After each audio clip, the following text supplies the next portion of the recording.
The unfortunate part about being drafted third overall in the NFL draft is that it increases the likelihood that you'll be drafted by the New York Jets.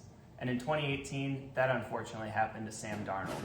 After a fresh start in Carolina last year, he was all set to back up Baker Mayfield this season.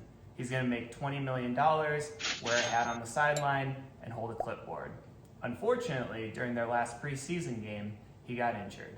In this video, we're going to look at three things. First, we're going to watch the video. Second, I'm going to tell you exactly what happened and why this injury is so common in the NFL. Third, I'm going to tell you what this actually means for Baker Mayfield. Let's play the video and see what happens.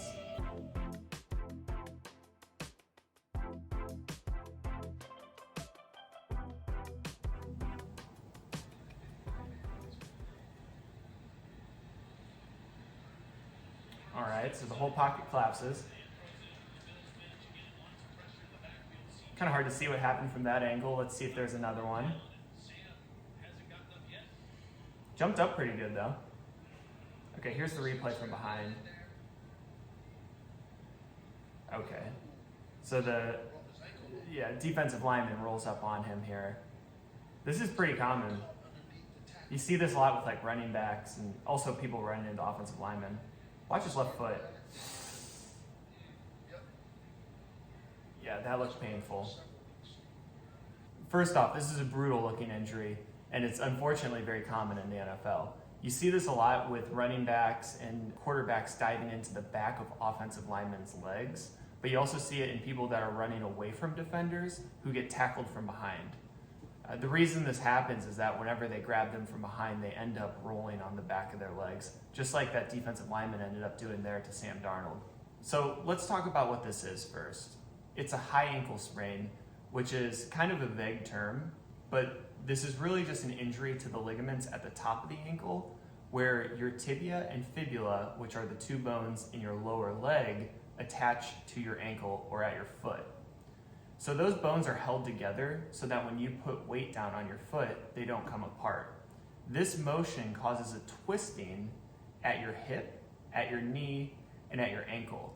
Your hip and knee will only twist so far, and eventually your ankle takes the brunt of this force.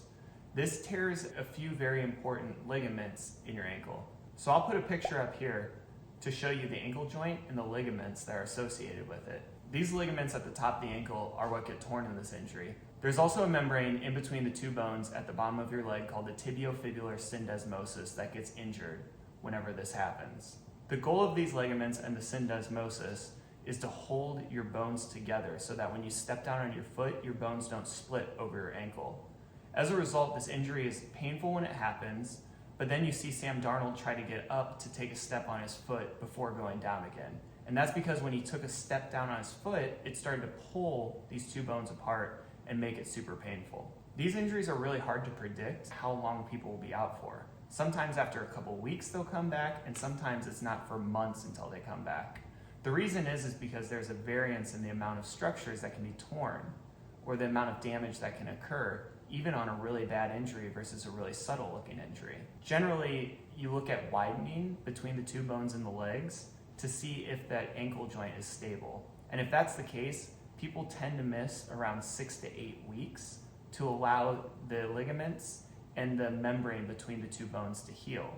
If the two bones are widened, however, an orthopedic surgeon will need to go in and correct that, and this typically means that they're out for 12 or more weeks. One of the odd things that can happen here too is a fracture higher up in the leg near the knee. That's called a Mason-New fracture. So what does this mean for Baker Mayfield? Because this injury happened at the end of preseason, the Panthers aren't going to have time to bring somebody in that can compete for the starting job with Baker. And because Sam Darnold will likely miss 6 to 8 weeks with this injury, that means that Baker's going to have a long leash and is going to have the ability to make a few mistakes and not have to worry about losing his starting job. Sam Darnold's making about $20 million this year, but it is the last year of his deal. So there's a chance that if he needs surgery and gets placed on injured reserve for the season, that this may be the last time we see Sam Darnold with the Carolina Panthers. This ankle and foot area is extremely complicated, and as a result, there are a lot of different injuries that can happen to this area. Check out this video to see how Chet Holmgren's injury differs from this one to Sam Darnold.